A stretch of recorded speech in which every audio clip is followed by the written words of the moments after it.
Hola, ¿qué tal? Bienvenidos, bienvenidas sean todas las personas a esta nueva sesión del ciclo de conferencias de lengua y cultura organizado por el Centro de Autoacceso y Mediateca de la Escuela Nacional de Estudios Superiores, Unidad Morelia de la UNAM. En esta ocasión nos hemos reunido para poder compartir, dialogar y escuchar más sobre eh, dos personalidades que son parte de la exploración de la contracultura, de personas que radicaban en Estados Unidos y que migraron a la ciudad de Morelia, y también vamos a poder conocer un poco más sobre la influencia cultural que tuvieron en este movimiento de la literatura beat. Nos vamos a centrar, acompañados con el doctor Jaime Choboya McKibben, en los mediados del siglo XX, en donde en el mundo sucedían varias transformaciones y que en esa exploración vamos a encontrar varias formas de poder interpretar la realidad y de construirla. Entonces, vemos ya en pantalla al doctor Jaime Chaboya, que también es preciso recordarles que ya tuvimos una primera parte de esta conversación y que esa conferencia la pueden ver en nuestro canal de YouTube. Les doy la más cordial bienvenida y le dejo los micrófonos al doctor Jaime. Thank you very much, Professor Altamirano, and welcome, everyone. This is a next conversation or a presentation about beat literature. Today, the conference is called Beats in Morelia, and we're going to be subtitling it 20th Century American Counterculture in Central Mexico, specifically in Michoacan. For those of you who don't know where Michoacan is, it is a state in central Mexico. This conference will be delivered in English. So I'm going to start sharing my screen here for you so that you can kind of just enjoy, sit back and relax and learn a little bit about some art and poetry. Now, this is the follow-up to the first conference that we had a couple of weeks ago called Sacrifice and Freedom in Ginsberg's Howl. And we were giving a little description on how poetry can help us to develop better English skills. We can increase our vocabulary. We can get better at understanding implied meanings. We can even learn about how the language has evolved over time. So we're going to be talking a little bit about this. So what is the big deal about beats in Morelia? Well, remember, the beat generation was a literary and artistic movement from the United States, mainly centered around 1950s. So it's middle 20th century. And this is a very important part of the United States history.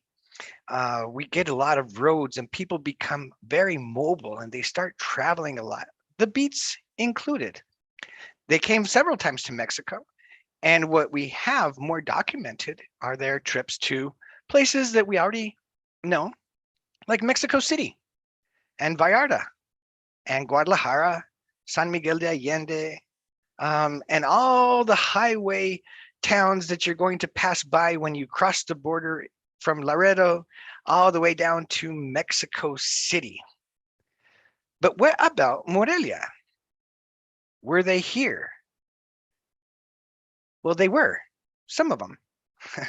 Maybe not the big boys, maybe not Allen Ginsberg and Jack Kerouac and William Burroughs. We don't know yet.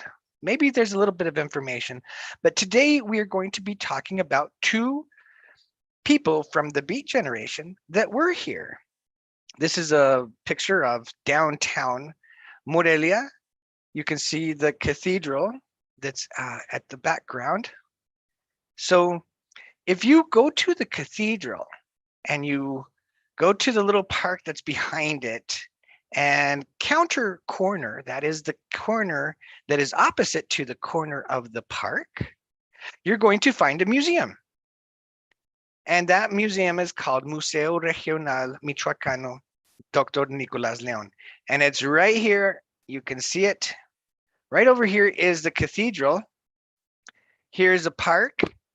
And all you have to do is just walk through the park, go to the corner, and you're going to find a museum.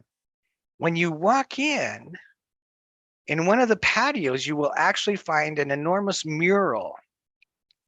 This is the mural that you will see. To the right, it's a very close depiction of what it looks like right now. Currently, it is under restoration, so hopefully it will look a lot more pristine when they're done.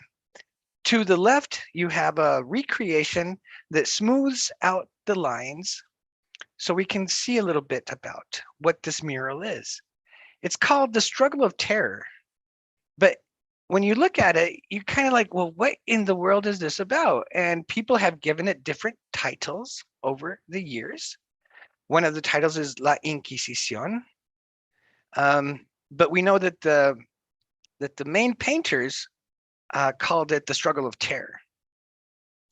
It's so large that you have to go up to a second floor to actually get a grasp of how big it is, how large it is, and all the detail that it's involved. Now we're going to go back to this mural in just a little bit. But first of all, let's talk about who painted it. Well, it was two people, Reuben Kadish and Philip Goldstein. Philip Goldstein is the one that we're mostly interested about. He later changed his name to Philip Guston. They were both supervised by David Alfaro Siqueiros. He was the one that supervised this mural. They were commissioned by the Mexican government in 1935 to paint this mural. Now, something that's very interesting is that this mural was lost. If you remember a little bit about Mexican history, you will remember that the 1930s were still a little bit tumultuous here in central Mexico for different reasons, political and religious reasons. And so it is possible that this mural was intentionally hid behind some other things, and it was forgotten about and rediscovered and decades later. So that is why it is so important that it gets restored now. Siqueiros, when he was talking about Philip Guston, or back then Philip Goldstein, he said that he was one of the most promising painters in either the United States or Mexico, which is a very fine compliment to receive from one of Mexico's most important painters of recent times. This is our first example of counterculture, of American counterculture. Philip Guston was a Canadian that later migrated to the United States with his family. They had a very interesting story that involved some encounters with the KKK, or the Ku Klux Klan, that you will remember is a racist organization, amongst other things. And yeah, so we're going to see some of that kind of stuff in his paintings. He began painting very, very young, and somehow he caught the attention of Siqueiros and then painted the mural under his direction in 1935. Here's some detail, going back to the mural, some detail that we can see already, some of these strong countercultural elements that baffles or causes confusion to some people, to some interpreters or interprets or art critics. And here we can see the hammer and the sickle, which is the common symbols used for communism. We see things about torture. We see this terrible thing. I don't even want to know if it has a name, but it looks like some kind of a paddle or a stick with nails, or some kind of I don't know, some kind of metal object at the end. And then over here, in this detail, we see hooded figures. It is easy when we look at the hooded figures, or a figure that has a hood, something that you cover your head with, that possibly that is why some people called this mural the Inquisition. So when we see those kind of things, we can understand a little bit more about the meaning or the confusion, possible meanings. Whatever it is definitely not part of mainstream culture. And that is what we refer to when we talk about counterculture. Counterculture, we have some very good examples throughout history. One is the Beat Generation. Probably the most famous reference to counterculture that most people have is the hippies from the 1960s and the 1970s. So free love and drugs, Oriental philosophies, anti-establishment, anti-capitalism, all of those kind of ideas that feed it against or that challenge the American dream, we call those things all together as counterculture. And so going back to this mural, let's look at it again in full scale. Well, not full scale, but here in its a full depiction, we can see that there's lots of other things. We can see that there are chains. We see that there are immobile figures. We see other figures that seem to be portraying distress. We see religious symbols, and we see these hooded figures. Here is the sickle and the hammer that we referred to earlier. We see torture, some things that might be referring to slavery. We don't know. But if you ever get a chance to come to Morelia, go to the museum and try to crack the code and see what it's all about. And it was by Philip Guston, way back in the 1930s. Here's some art that Philip later painted. And we consider Philip to be part of the Beat Generation from the visual arts perspective, because remember, the Beats would usually perform their poetry at coffee houses and bars, in art galleries and restaurants. And it is very possible that you would, if you went to a Beat coffee house or to a Beat bar, you would probably see some of Philip's art on the wall. This is the kind of art that the Beats liked around the 1950s and the 1960s. Just to give you a little bit fast forward to the future, Philip continued painting. He became a very renowned painter in Expressionism. And this is some of his Neo-Expressionism. And look at, it's the same hooded figure that we saw in the mural. Remember when we spoke about his background, he was a Canadian that migrated to the United States, and his family's history did have some very troublesome, very problematic encounters with the KKK. And the Ku Klux Klan, or especially their hood, became one of his signature symbols that he would include in his later painting. Some of this painting is also very obscure to understand. We're not very sure what he was trying to point at. In some moment of the history of these paintings, they were actually almost censored. So Philip is our first case of a Beat that came to Morelia, and he came invited by the Mexican government through David Siqueiros to paint a mural in a government museum. Our next personality, our next person that we're going to talk about is John Ross. This guy, it was a writer, he was a poet. And some of his he has been called even by some people as the last beat. Most of the beats died already, have passed on. Some of them transitioned into the hippie era and then passed on also. John Ross, he barely died just about a decade ago. And it was here in Michoacan. He was from New York, but during the 1950s, he came to live in Mexico, in part trying to avoid being drafted to the Vietnam War. And that is an important term. It's very useful to understand in English, and especially American English. A draft, if you spell it D-R-A-F-T,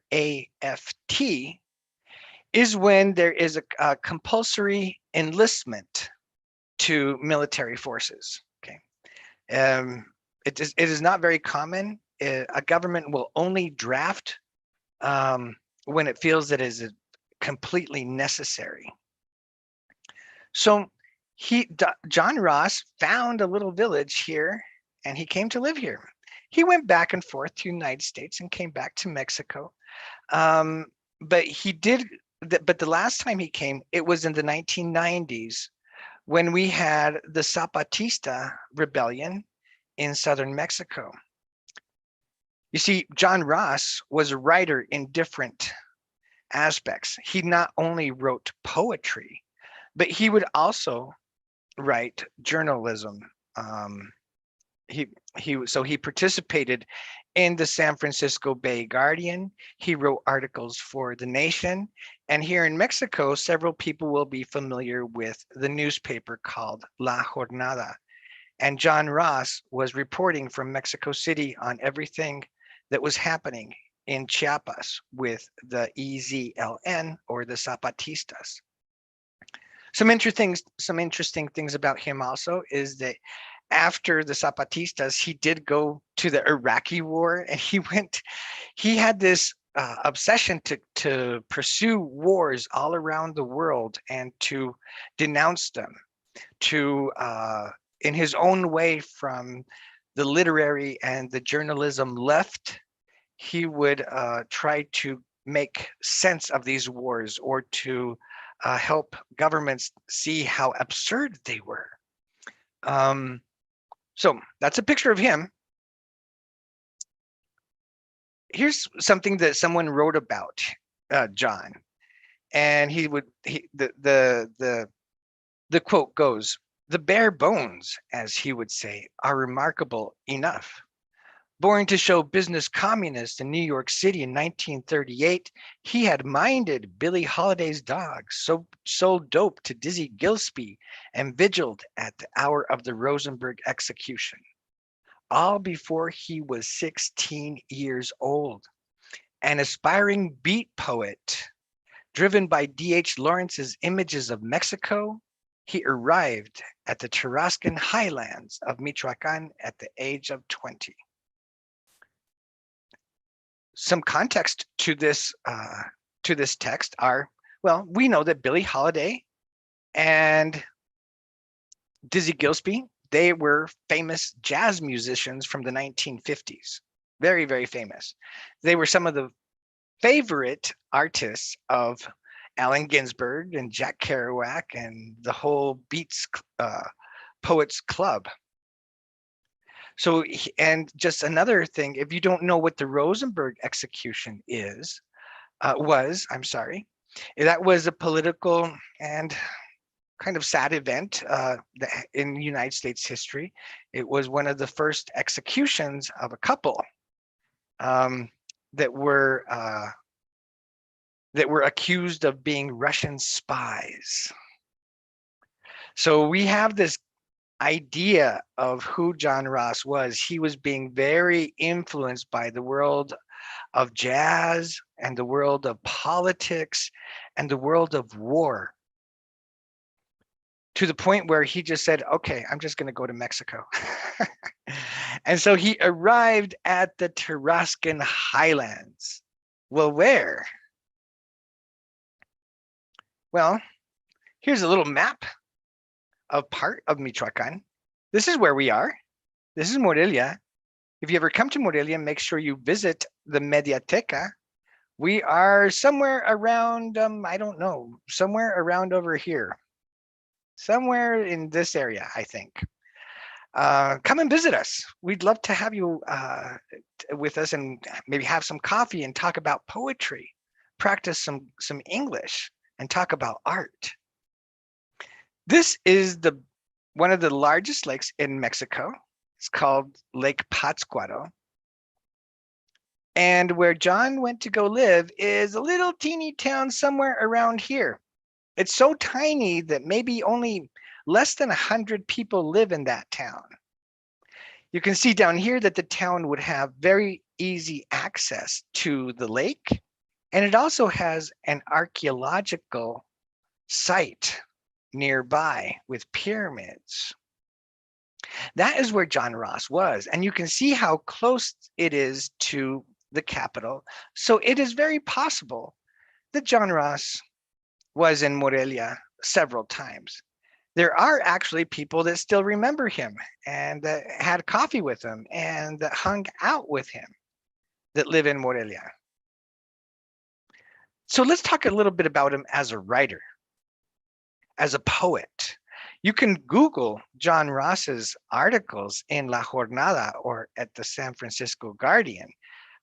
They are readily available, and there's several of them, all about Zapatistas and Iraq War, and just the concept of war in general, of anti-capitalism, of poverty, corruption.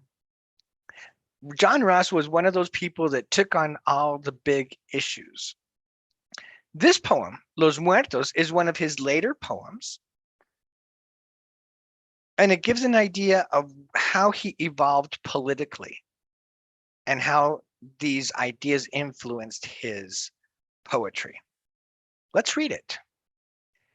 After they had waited in line for nearly 8 straight hours to vote for the candidate of their choice, the dead were finally informed that they were no longer inscribed upon the precincts lists of the Republic.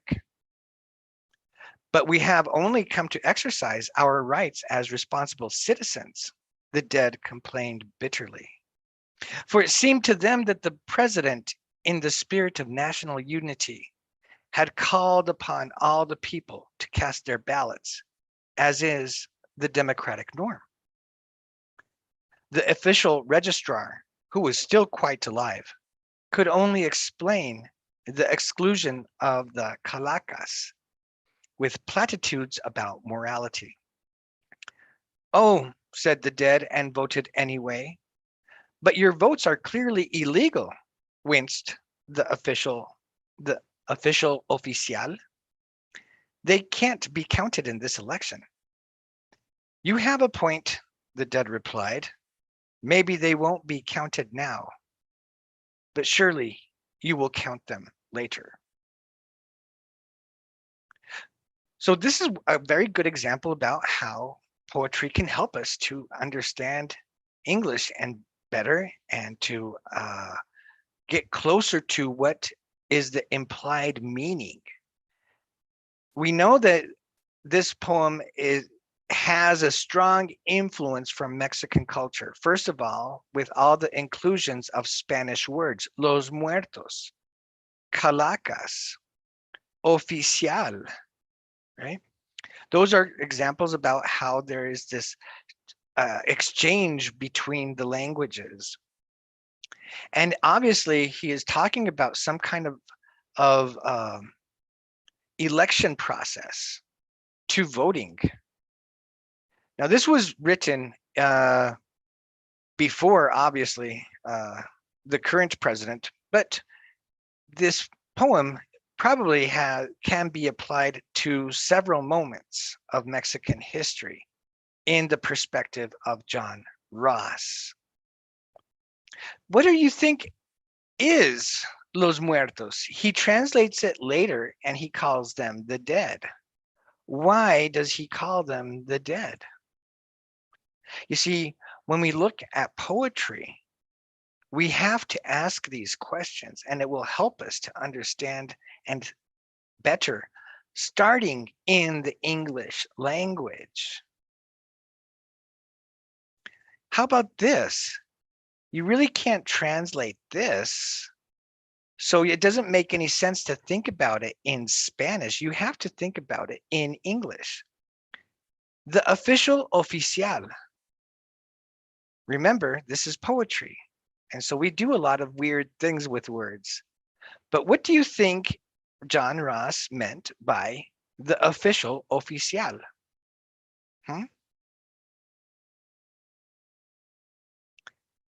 But let's go to some poetry that's a little bit before that. This is where we see his reputation as a beat poet. This is where it comes alive. These are poems from 1979, but he had been working on already since the beat generation, the era of the 1950s and the 1960s. And you can, if you go along with me, read along with me, you will hear a little bit of how jazz music, the ups and downs and the blowing of the trumpets, the improvisation and the sudden stops that we find in experimental jazz or bebop jazz, or the jazz that we associate from these people like John Coltrane and Dizzy Gillespie, how they find a way to translate themselves from music into words. So let's start right here. You can follow me. People are disappearing. Poets are disappearing. Jazz musicians are disappearing. Tennis players are disappearing. Lester Young already disappeared. Russon Roland Kirk, he disappeared. Wardell Gray, Paul Gonzalez, Albert Ayler, they disappeared. John Coltrane, he disappeared. Coleman Hawkins, he disappeared. Gene Jug Ammons, he disappeared. Ben Webster, he disappeared too. Just jazz. One more once for Ben Webster. Waiting for you or any fool who ever played a public stage to hit the skids or come down hard. So that's life, Ben Webster. An old man dead in exile, blowing the threads of your heart out to a room full of Dutchmen. That's life, man. And jazz. The hunger of this poem is legendary. It has taken its many victims.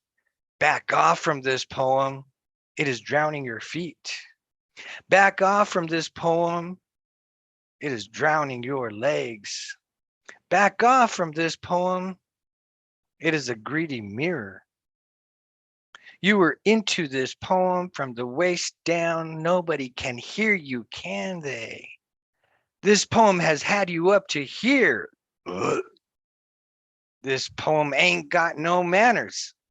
Can't call out on this poem. Relax now and go with this poem. Move and roll on to this poem. Do not resist this poem. This poem has your eyes. This poem has his head. This poem has his arms.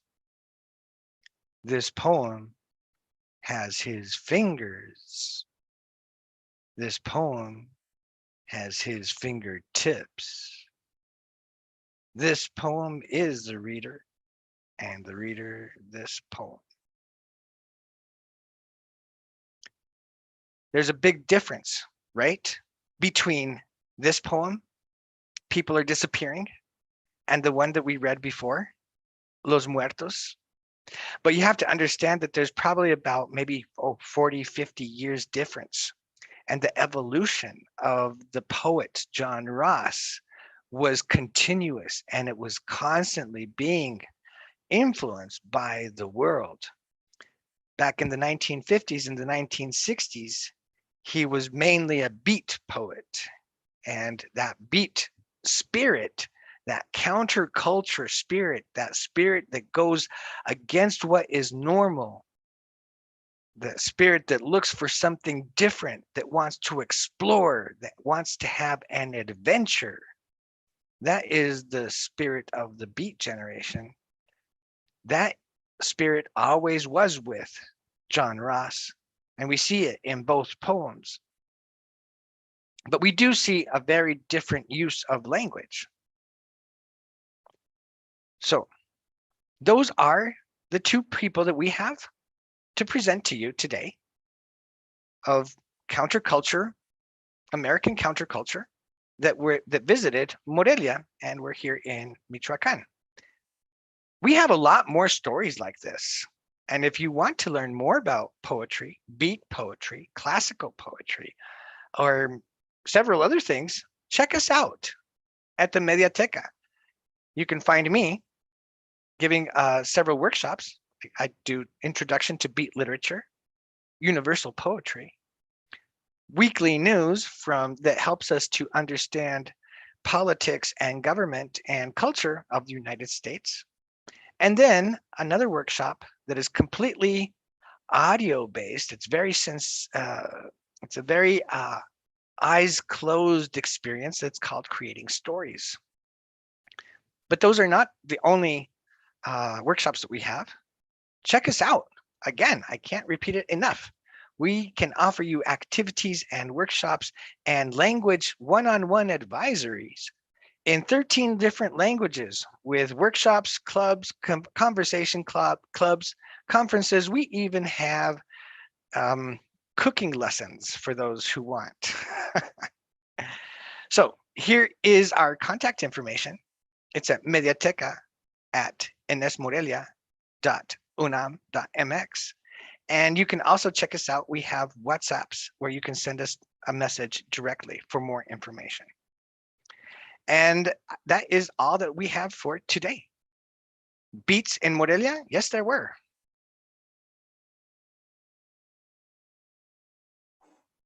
Muy interesante, como siempre, la presentación.